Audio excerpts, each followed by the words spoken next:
The day I tossed my graduation cap into the air felt like the first page of a new chapter.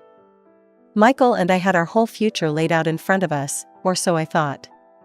We were just a couple of college sweethearts with big dreams, about to embark on what everyone hopes will be the happiest part of their life. "Babe, we did it. Can you believe it?" Michael wrapped his arms around me as we stood among our fellow graduates, buzzing with excitement. "I know, right? It's like the last 4 years just flew by," I replied, leaning into his embrace. It was comfortable, familiar. But little did I know, that comfort would soon be tested. We decided to throw a small graduation party at my place. It wasn't much, just a cramped apartment I shared with a roommate, but it was ours for the night. The room was filled with laughter, clinking glasses, and too loud music, just the way we liked it. "Julie, dear, so what's next for you two lovebirds?" Michael's mom, Jane, asked, her voice slicing through the din as she handed me a drink. Jane had always been the outspoken one in their family, never shying away from speaking her mind. "Oh, we're just looking forward to settling down, getting jobs, you know, the usual adult stuff," I said, trying to sound more confident about our future than I felt. Jane nodded, eyeing us like a chess player contemplating her next move. "Well, you're always welcome to stay with us until you find your feet." "Right, Richard?" Richard, Michael's dad, was a quieter sort, always tucked behind a newspaper or lost in thought. He looked up, a bit startled. Yes, of course," he muttered, giving me a warm but distant smile. "Thanks, but I think we'll manage on our own. We've actually been looking at some places." Michael chimed in, his hand finding mine and giving it a reassuring squeeze. The night went on, the future seemed bright, and for a moment, everything felt just right.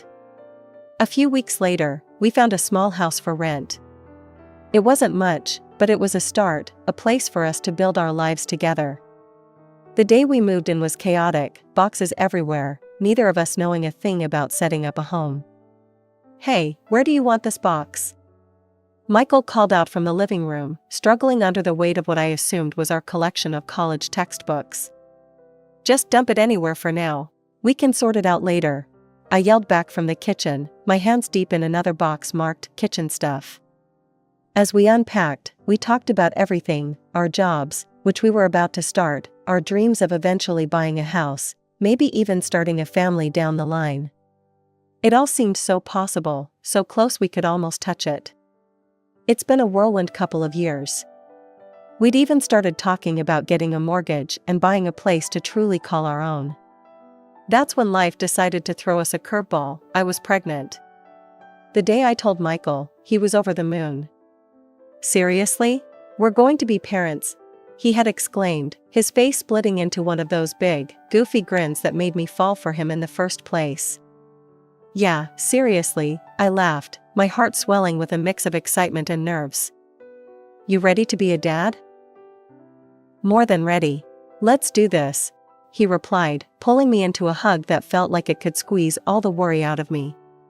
His parents, Jane and Richard, were just as thrilled when we broke the news. A grandchild, finally.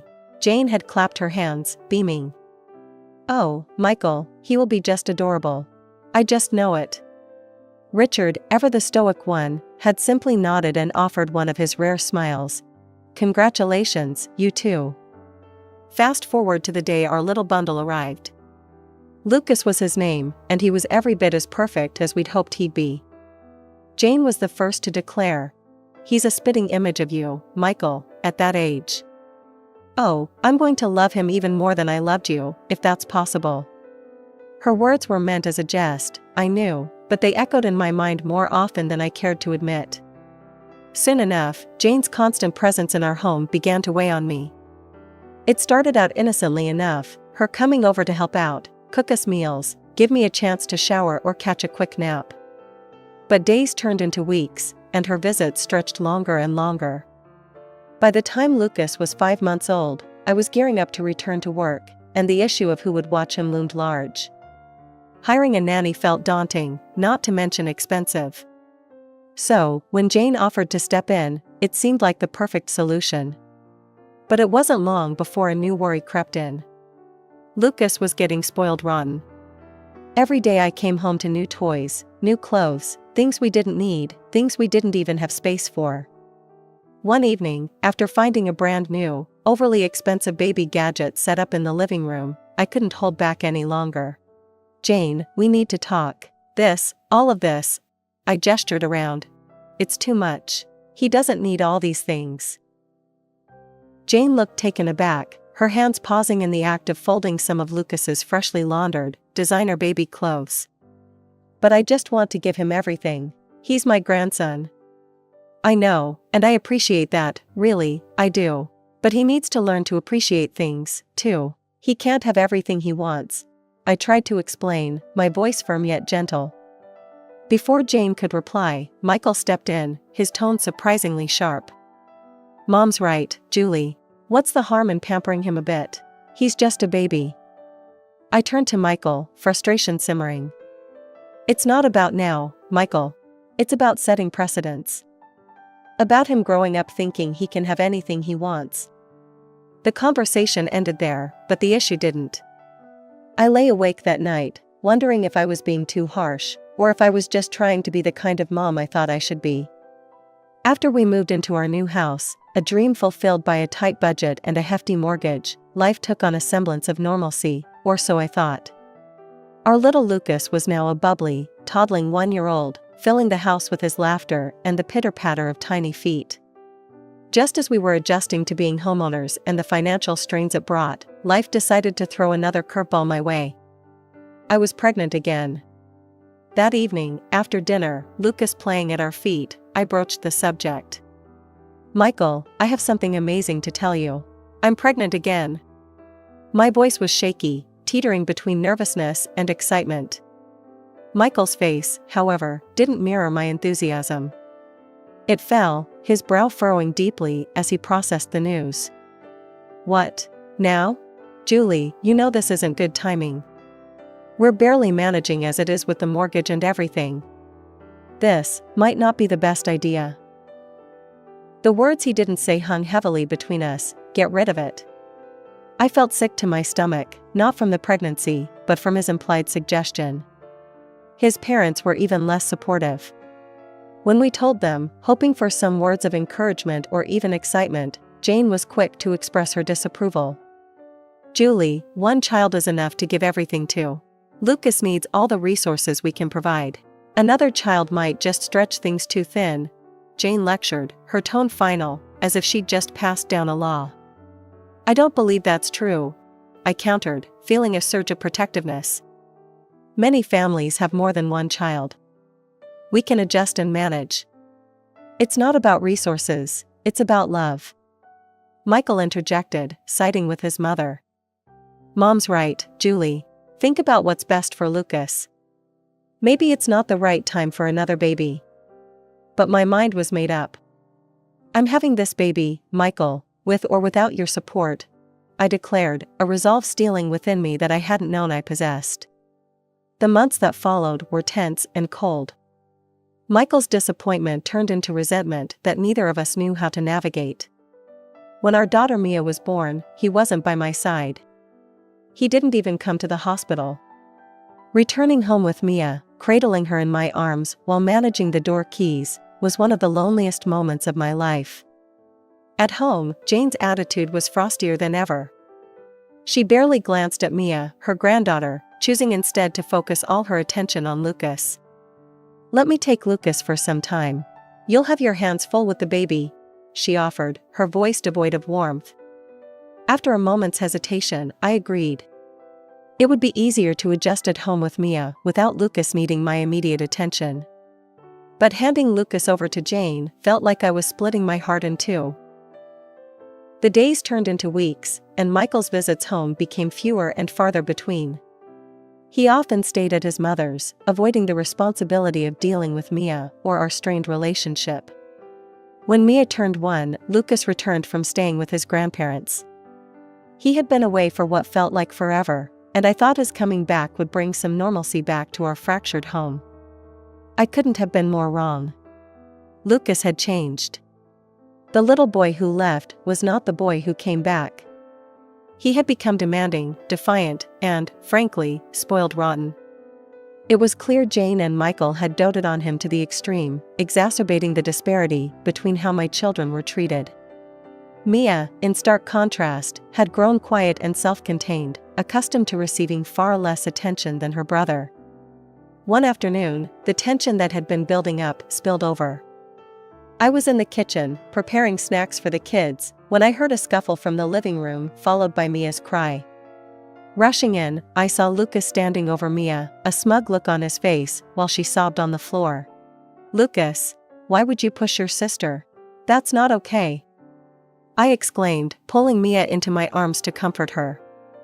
Lucas's face twisted into a scowl. "She took my toy. It's mine." "But you have to share, Lucas. Mia didn't mean any harm," I tried to explain, keeping my voice as calm as I could manage, despite the anger bubbling inside. Lucas didn't take it well. "No, I don't want to. I'll tell Grandma you're being mean." Before I could respond, he had stormed out, likely heading to the phone to complain to Jane. True enough, it wasn't long before Michael stormed in, his face dark with anger. "Julie, what's this I hear about you bullying Lucas? Mom says you're always on Mia's side." Michael confronted me, his tone accusatory. "I'm not bullying our son, Michael. I'm trying to teach him to be kind to his sister." He pushed Mia. I shot back, frustration straining my voice as Mia clung to me, still sniffling. "Lucas is just a child, Julie. You can't expect him to understand everything. You're always picking on him. Just let him be," Michael retorted, dismissing my concerns with a wave of his hand. The conversation ended with Michael walking away, leaving me to soothe Mia and simmer in my own unresolved anger and sadness. As Mia grew, her interests began to diverge sharply from the usual playtime activities. She showed an early fascination with building blocks and anything mechanical. I remember one evening, sitting down with her, watching as she intently stacked blocks with such focus and determination. "Look, Mommy, I made a tower." Mia beamed, her eyes lighting up with pride. "That's amazing, sweetheart. You're so clever," I praised her, my heart swelling with pride. Her intelligence and creativity deserved to be nurtured. I did what I could to support her interests, saving up to buy her a small robotics kit for her birthday, since I knew better than to expect any gifts from Michael or his parents. Their blatant neglect of Mia's milestones continued to be a source of heartache for me. As my children grew, the imbalance in how they were treated by their father and his parents became more glaring. When Lucas graduated from high school, his grandparents proudly handed him keys to a new car, making it a grand spectacle. A year later, it was Mia's turn. As valedictorian, she stood on the stage, her speech moving some to tears. But when the ceremony ended, there was no grand gesture for her, not even a small token of recognition from her father. I, however, had managed to scrape together enough to buy her a new laptop for college, essential, not extravagant. Mia chose a technical college renowned for its robotics program. She was driven, and it paid off when she earned a scholarship after her first year. "Mom, I got the scholarship. My project got top marks," she exclaimed over the phone one evening, her voice vibrating with excitement. "That's my girl. I knew you could do it," I replied, my heart swelling with pride. Life went on, with Mia diving deep into her studies while Lucas drifted, relying on the cushion his grandparents provided. The real storm brewed the day Mia announced she wanted to bring her boyfriend, Ethan, home to meet us. I was thrilled. Michael's reaction, however, was anything but warm. Upon hearing the news, Michael scoffed. "Why should I be around to meet some boy she's bringing home? It's not like I'm even sure she's mine." The insinuation was a dagger to my heart. "If you're so unsure, why don't we just do a DNA test? Settle this once and for all," I shot back, the challenge clear in my tone. He waved off the suggestion. "No need to waste money on that. Believe what you want," he said before grabbing his keys and leaving, not just the house but the situation, escaping from facing his responsibilities once again. That evening, as Mia and Ethan arrived, the air was bittersweet. Mia's excitement was tempered by her father's absence, but I put on my bravest face. I'm so glad to meet you, Ethan. Mia has told us so much about you, I said, welcoming him with a warm embrace. We spent the evening talking about their future plans, their dreams, and before long, Mia dropped another piece of news. Mom, Ethan, and we're planning to get married soon. That's wonderful, sweetheart. I'm so happy for you both, I managed to say, my emotions a mix of joy for Mia and sorrow for her father's absence. Later that night, after Ethan had left, Mia and I sat down, a mother-daughter moment that felt heavier than usual. I just don't understand why Dad can't just be happy for me, Mia confessed, her voice a whisper of sadness. Oh, baby, I know. I'm so sorry he isn't here for you as he should be. But no matter what, remember I'm always here for you. Always, I assured her, holding her close. The day of Mia's wedding arrived, a milestone I had both dreaded and longed for, given everything that had transpired over the years. As the guests filled the small chapel, whispers of excitement mingled with the rustle of silk and satin. But there was a palpable absence, the void where Michael, his parents, and Lucas should have been. Mia, dressed in a simple yet stunning gown, her eyes occasionally darting towards the entrance, masked her disappointment well. Mom, have you heard from Dad? She asked, her voice barely above a whisper as we stood in the small bridal suite. I've tried calling him, sweetheart, but his phone goes straight to voicemail, I replied, trying to keep my tone steady despite the anger brewing inside me. Just then, a notification pinged on my phone. It was a live broadcast notification from Michael's social media. Curious and anxious, I clicked it, and there he was, not in a suit ready for his daughter's wedding but in ski gear, laughing with Jane and Richard by his side, snow-capped mountains in the background. In a moment of sheer disbelief, I typed a comment on the live broadcast, my fingers shaking. Why are you not at your daughter's wedding? It took him only a moment to see the comment. We decided this was a better use of our time, he responded callously, the camera panning to show a smiling Lucas. Family time. I felt Mia peering over my shoulder, her eyes widening in hurt and disbelief as she watched the scene unfold. She turned away, her decision made in an instant. I don't need him. I'll walk myself down the aisle.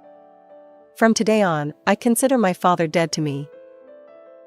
As the bridal march began, Mia squared her shoulders and walked down the aisle alone. At the altar, Mia turned to the gathered friends and family, her voice strong and clear. Thank you for being here today. I apologize for my father's absence, he chose differently today. After the ceremony, at the reception, Mia invited the guests to watch a video she had prepared. I made this for my father, to show him what he missed throughout my life, she announced, her voice cracking slightly with emotion. The video was a compilation of clips, birthdays with no presents from her father, holidays where her brother was the center of attention, numerous moments of being overlooked and ignored by her grandparents. The stark contrast of her childhood next to her brother's was painful and poignant. The room was silent except for the occasional sniffle. As the video ended, the support for Mia was overwhelming. Guests approached her, offering words of comfort and admiration for her strength. Later that evening, Mia took the stage, her eyes scanning the room, landing on me. I want to thank my mom, the strongest woman I know, for everything. She gave me life, and then she gave me everything she could to make it a good one, despite everything else. As the guests stood clapping, I felt a mix of pride and a deep, searing pain for all that Mia had endured. But seeing her there, resilient, successful, and loved, I knew that despite the failures of others, we had triumphed. The next morning, as soon as the sun rose, I started packing. Michael and Lucas were still at the ski resort, their absence now a blessing in disguise. I moved quickly, sorting through years of accumulated life, deciding what to take and what to leave behind. By noon, I had rented a small apartment close to my work and had my essentials packed and ready. I called a lawyer recommended by a friend and set up a consultation. Make sure everything is in order for the property division, and I'll need to discuss potential alimony, I instructed over the phone, my voice steadier than I felt. I left the divorce papers on the living room table, a silent message to Michael that I was done. When he returned, the shock must have hit him hard. The first call I received was filled with confusion and anger. "Julie? Why is there no dinner? Where are you?" His voice was demanding, expecting the routine that had governed our lives for so long. "I'm not coming back, Michael. I've filed for divorce. You'll find the papers on the table," I replied, my voice calm, devoid of the emotion that once would have made me tremble. "What? Are you a moron? You can't do this, Julie. You need to come back and discuss this," he blustered, his voice a mix of incredulity and fury. "There's nothing to discuss. I'm done, Michael. I hope you find what you're looking for," I said before hanging up, cutting off any further argument. The divorce proceedings were tough. Michael fought against the terms, but the law was on my side. I received half the value of our house and sufficient alimony to compensate for the salary disparity between us. It wasn't just a financial win, it was my freedom, hard-earned and overdue. Meanwhile, Mia's achievements added a brighter note to my transition. She had joined a prestigious scientific laboratory soon after her graduation, where her talent and hard work had quickly been recognized. She called me one evening, her voice bubbling over with excitement. "Mom, I got it. The award I applied for, $1 million for my work on bionic prostheses. We're going to revolutionize the way we help amputees," Mia explained, her enthusiasm infectious. "That's amazing, Mia. I'm so proud of you," I responded, my heart swelling with pride. With the award money, Mia and her husband bought a beautiful house, a place they could call their own and start anew, just as I was doing in my small apartment. The afternoon sun was setting, casting long shadows across the lush backyard of Mia's new house as we sat on her deck, sipping lemonade and discussing her latest projects. It was a peaceful scene, a stark contrast to the tumult of our past. I cherished these moments, seeing my daughter thrive in her own space, a testament to her resilience and hard work. My phone buzzed, slicing through the calm. The caller ID showed Michael's number, a name that now seemed to belong to a distant, unpleasant past. I hesitated, then answered, my curiosity piqued. "Julie, I need to talk to you." Michael's voice was strained, desperate. "What is it, Michael?" I asked, my tone guarded. "It's about Lucas. He's gotten himself into a mess, big debts. We've had to sell the house to cover some of it, but it's not enough." I was hoping. "You were hoping what, Michael?" I cut him off, not wanting to drag out his plea. "Well, Mia's got that big award, right? I was thinking maybe she could help her brother out," he stammered, the request hanging between us like a bad smell. I felt a rush of indignation. "You're asking Mia for money? After all this time, that's why you call?" Before I could continue, Mia, who had been listening, took the phone from my hand. "Dad, you're dead to me. Don't call us again. I won't help you or Lucas," she said, her voice icy cold.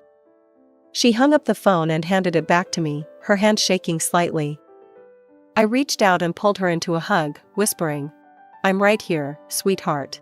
I'm so proud of you." Mia leaned into the embrace, her body tense with the effort of confronting her father. "Thanks, Mom. I can't believe he'd only call for that." The weeks that followed brought a cold silence from Michael's end. Word through the grapevine was that he, along with his parents and Lucas, had moved into a small rented apartment, their finances drained by Lucas's irresponsible behaviors. They were caught in a cycle of debt, their salaries and pensions barely covering the interest payments. As for Lucas, my heart ached for him, despite everything. Our estrangement wasn't what I had wanted, but his choices, influenced by his father and grandparents, had led us down this path. I sometimes wondered if things could have been different, if there was something I could have done to change the course of our relationship. One quiet evening, as Mia and I sat watching an old movie, she turned to me, her eyes thoughtful. "Mom, do you ever regret how things turned out with Lucas?" I paused, considering her question. "I regret that he's in trouble and that he's cut off from us. But we made our choices with the best intentions, Mia. Sometimes, that's all we can do." Our lives had diverged sharply from where I once thought we'd be. Michael and I were worlds apart, not just in distance, but in every way that mattered. Lucas, caught in his own spiral, seemed a universe away. But here with Mia, in her success and stability, in the warmth of the life she'd built, I found a bittersweet peace.